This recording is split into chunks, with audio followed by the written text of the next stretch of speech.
शादी तो बड़ी कर दो। एक छोटे से शहर में मीना अपने पति गंगा प्रसाद के साथ रहा करती थी। उसका एक बेटा था दिनेश और एक बेटी थी काव्या। ए जी, वो कल लड़की देखकर आए थे ना, वो कैसी लगी आपको? मेरी शादी करवा रही हो क्या? अरे चुप रहो जी, कुछ भी बोलते हो। हाँ तो मुझसे क्या पूछ रही हो कि लड़की पसंद आई कि नहीं? जिसके लिए देखने गई थी उससे पूछो। तो आप क्या वहां घुइया छिलने गए थे? अपने पति से ऐसे बात करोगी? जब पति ऐसी फालतू बकवास करेगा तो और क्या किया जाए? अच्छा, ज़्यादा बेइज्जती मत करो। ये बताओ, पूछना क्या चाह रही हो? मैंने आपसे सीधा सवाल किया था, दिनेश के लिए जो लड़की देखने गए थे वो आपको कैसी लगी, पर आपने अलग ही राम कथा शुरू कर दी। ओहो, तुम समझती नहीं हो बात को। निकल पड़ी हो रात को और फिर कहती हो डर लग रहा है। अरे ओ, ज्यादा डायलॉग बाजी ना करो, सीधे मेरे बात का जवाब दो वरना मैं घर छोड़ के भाग जाऊंगी। मेरे कहने का मतलब ये था कि शादी तो दिनेश को करनी है तो लड़की देखना दिनेश का काम है। हमारा काम है घर बार देखना, खानदान देखना और ये देखना कि वो दहेज देंगे या नहीं। लेकिन कल तो आपने दहेज की कोई बात ही नहीं करी और रिश्ता पक्का करके चले आए। अरे इतने अच्छे घर के लोग हैं तो दहेज तो देंगे। कंफर्मेशन के लिए आज एक बार कॉल करके पूछ लूँगा। और वैसे भी रिश्ता तो पक्का करना ही था, हमारे दिनेश की पसंद है आखिर। अगर वो दहेज नहीं देंगे तब भी रिश्ता उन्हीं से करोगे? क्या तुम भी मजाक करती हो? इन मामलों में तो तुम मेरा जवाब जानती हो, मुझे बताने की ज़रूरत ही नहीं है। तभी वहां दिनेश और काव्या आ गए। गंगा प्रसाद ने दिनेश से कहा, दिनेश, ज़रा अपने होने वाले ससुर को फ़ोन लगा कर दो, मैं उनसे कुछ इम्पॉर्टेंट बात करना चाहता हूँ। जी पापा, अभी लगा देता हूँ। दिनेश ने फ़ोन लगा कर दिया। हेलो, नमस्कार गंगा प्रसाद जी, कैसी हैं आप? अरे मोहनदास जी, क्या बताएं, जब से आपका रिश्ता पक्का किया है तब से चेहरे की चमक और पेट की चर्बी दोनों बढ़ गई है। अच्छा, ये तो खुशी की बात है। वैसे शादी की तैयारियां कैसे चल रही है? अरे बढ़िया बढ़िया, सब बढ़िया चल रहा है। बस एक छोटी सी फॉर्मेलिटी रह गई थी, वही आपसे बात करनी थी। अरे बताइए, क्या बात है?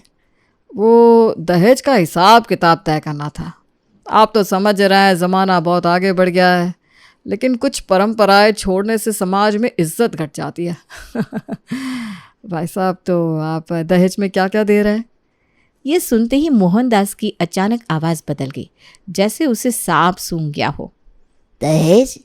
पर गंगा प्रसाद जी, हमने तो ऐसी कोई बात नहीं की थी। अरे भाई, शादी में दहेज ना हो तो मज़ा ही क्या। आपकी इकलौती बेटी है और आप उसके लिए दहेज भी नहीं देंगे? फिर पैसा ऊपर ले जाने का इरादा है क्या?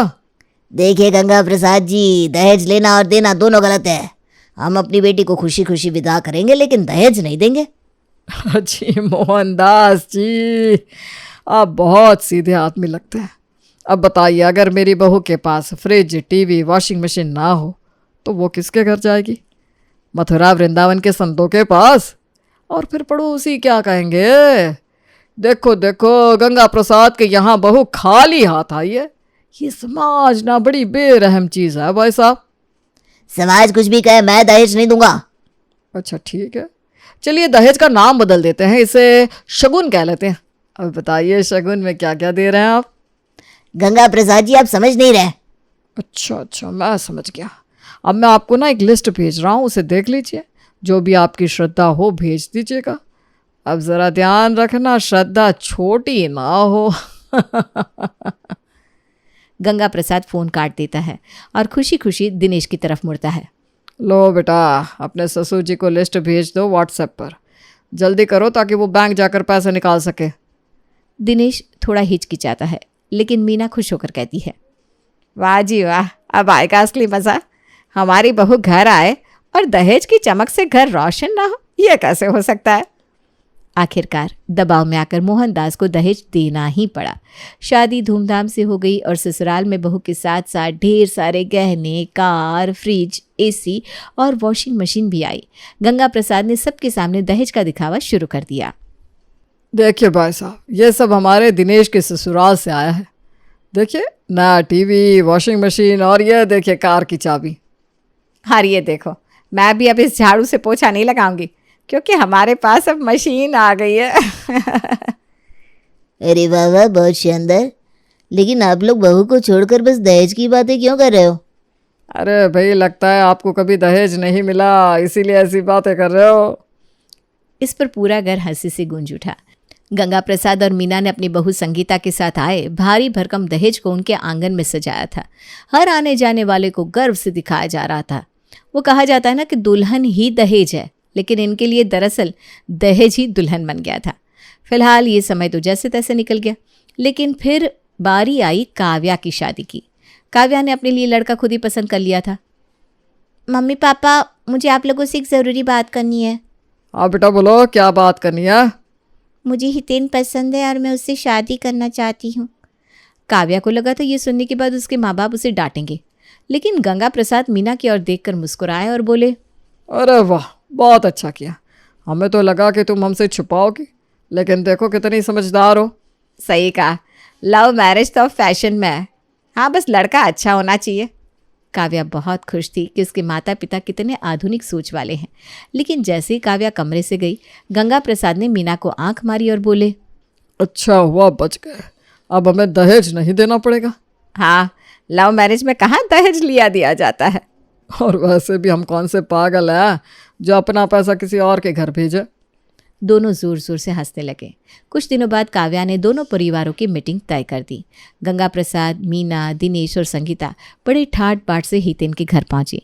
हितेन के पिता राम प्रसाद बड़े ही सादगी भरे व्यक्ति थे। बातचीत हुई, हंसी मजाक हुआ और रिश्ता तय हो गया। सब कुछ ठीक चल रहा था, लेकिन तभी उस बातचीत ने एक नया मोड़ ले लिया। तो फिर शादी की तारीख कब तय करें? आज जल्दी ही तय कर लेते हैं। वैसे दहेज की क्या बात हुई? दहेज? हाँ जी, हमारी परंपरा है बिना दहेज की शादी कैसे होगी। अरे ये कैसी बात कर रहे हैं? दहेज लेना देना अपराध है। हाँ जी, सरकार भी इसके खिलाफ है। राम प्रसाद को लगा कि शायद ये मजाक कर रहे, तो उन्होंने भी हंसते हुए कहा, जी, सरकार के कहने से कुछ नहीं होता। हमारे समाज में बिना दहेज की शादी होती है क्या? अरे लेकिन दहेज देना गलत बात है। तो लेना सही था क्या? वो तो अरेंज मैरिज थी। अरेंज मैरिज में तो लड़के वालों को दहेज मिलता ही है। और ये लव मैरिज है। लव मैरिज में लड़की वालों को दहेज देना ही पड़ता है, सिंपल। अरे पर लव मैरिज में दहेज थोड़ी ना दिया जाता है। अरे भाभी जी, प्यार व्यार अपनी जगह, परंपरा अपनी जगह। मेरे पापा सही कह रहे हैं। अगर हमें ये कुछ ना करना होता तो मैं आपकी बेटी को भगा कर ना ले जाता, लेकिन इज्जत से शादी कर रहा हूं तो इज्जत से दहेज भी तो लूंगा। ये करी ना तूने मेरे बेटे वाली बात। भाई हम तो दहेज नहीं देंगे। देना पड़ेगा। हम नहीं देंगे। मैं लेकर रहूंगा। गंगा प्रसाद और राम प्रसाद के बीच बहस बढ़ती जा रही थी, पर तभी काव्या ने उन दोनों को शांत कराया। अरे बस करिए, आप लोग चुप हो जाइए। ये सब बाद में तय हो जाएगा, फिलहाल रिश्ता तय हो जाए उतना ही काफ़ी है। अब चलो यहाँ से पापा मम्मी। वो लोग घर वापस लौट आए, लेकिन घर लौटते ही मीना और गंगा प्रसाद ने काव्या को घेर लिया। तुम्हारा ये हितेन का खानदान तो बहुत लालची निकला बेटा।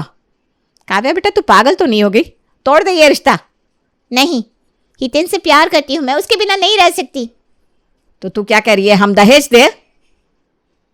वो आप बड़े लोगों के बीच की बात है। मेरा बस इतना कहना है कि मुझे शादी करनी है तो सिर्फ हितेन से। गंगा प्रसाद और मीना सर पकड़कर बैठ गए। संगीता दूर खड़ी ये देख रही थी और मन ही मन खुश हो रही थी। अब आया ना ऊंट पहाड़ के नीचे। मेरे पापा को भी इन्होंने बहुत परेशान किया था, अब इनकी बारी है। गंगा प्रसाद और मीना अपने घर में आराम से बैठे थे, तभी घंटी बजी। मीना ने दरवाज़ा खोला तो देखा राम प्रसाद और हितेन खड़े थे, हाथ में एक लंबी चौड़ी फाइल लेकर। गंगा प्रसाद ने खुशी खुशी उनका स्वागत किया। अरे रे रे, आइए आइए, कैसी मेहमान नवाजी करे आपकी। बस यूं ही मिलने चले आए, थोड़े गप्पे मारने के लिए। बहुत अच्छा किया। आजकल कौन रिश्तेदार बिना मतलब के मिलने आता है। सब लोग बैठ गए। थोड़ी बहुत इधर उधर की बातें हुई, मौसम पर चर्चा, पड़ोसी की नई कार की बुराई और राजनीति पर बेकार की बहस। तभी राम प्रसाद ने गला खंखारते हुए अपनी फाइल से एक मोटा सा कागज निकाला और पढ़ना शुरू किया। रसोई के लिए एक नई फुल्ली ऑटोमेटिक फ्रिज, एक माइक्रोवेव, एक इंडक्शन चूल्हा और हाँ, एक बड़ी स्टील की अलमारी।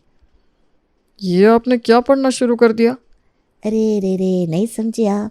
ये हमारे दहेज की लिस्ट है भाई साहब। अबे, अभी तक दहेज पे ही अटके हुए हो। मैंने पहले ही कहा था दहेज नहीं देंगे। लेकिन राम प्रसाद ने उनकी बात को पूरी तरह अनसुना कर दिया और आगे पढ़ने लगे। लड़के के लिए एक गोल्ड की चेन, एक ब्रांडेड घड़ी और शादी के बाद स्विट्जरलैंड हनीमून पैकेज। अरे बंद करिए ये बकवास, हम कोई दुकान नहीं चला रहे। अरे अंकल जरा शांत रहिए, ये तो बस हमारी फैमिली की परंपरा है।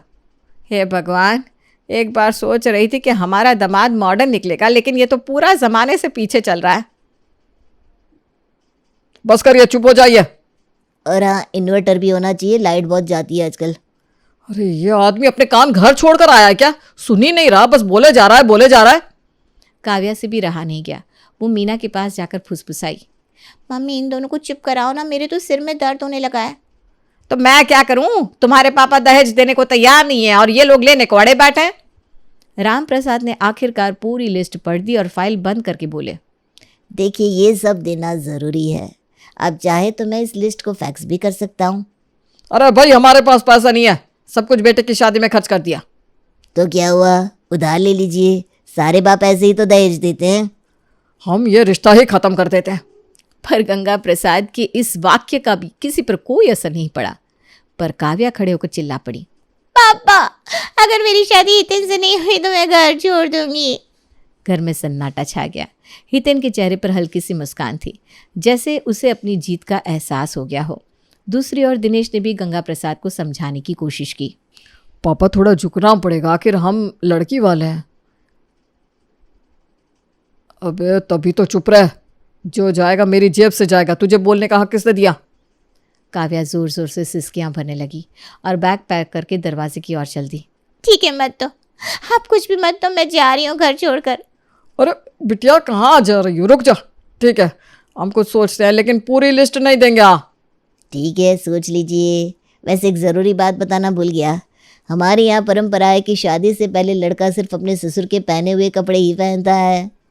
गंगा प्रसाद, मीना, काव्या और दिनेश सभी भौंचक के रह गए, लेकिन संगीता ये देखकर बड़े मज़े ले रही थी।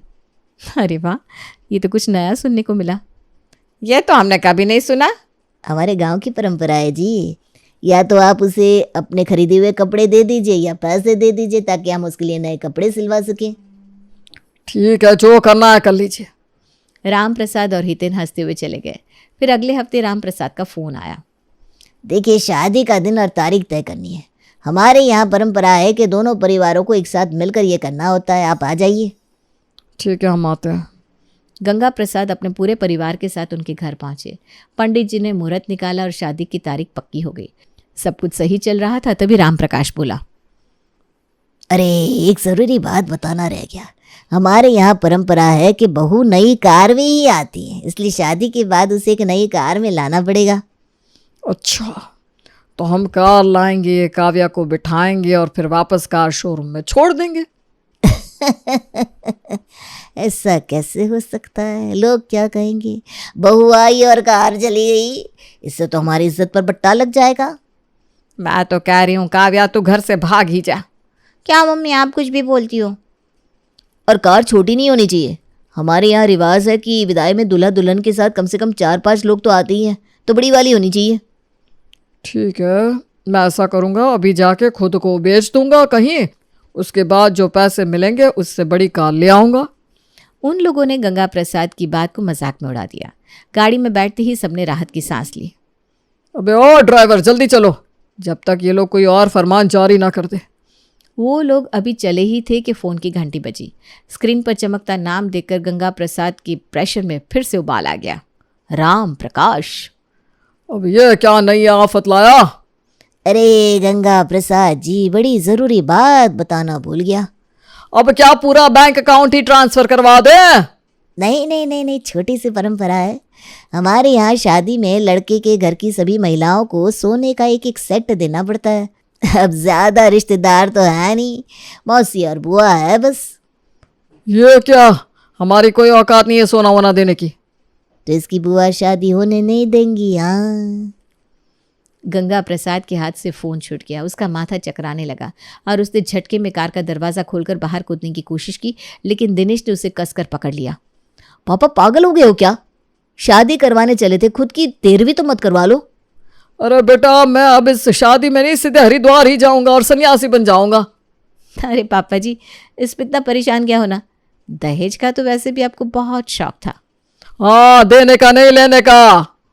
घर पहुंचते ही गंगा प्रसाद अजीब अजीब हरकतें करने लगे।